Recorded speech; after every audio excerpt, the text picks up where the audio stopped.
আসসালামু আলাইকুম বন্ধুরা।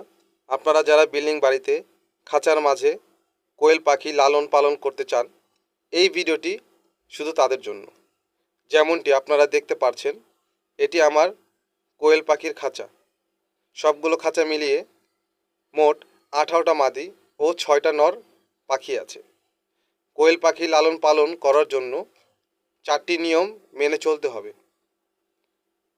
1, ঠান্ডার সময় তাকে নিয়মিত রোদে দিতে হবে এবং রাতের বেলা খাঁচার পাশে মোটা কিছু দিয়ে ঢেকে রাখতে হবে। আর গরমের সময় নর্মাল বা ঠান্ডা স্থানে তাকে রাখতে হবে। 2, তাদের টয়লেট প্রতিদিন 2বার বা 1বার পরিষ্কার করতে হবে, কারণ টয়লেট থাকলে দুর্গন্ধ সৃষ্টি হয়।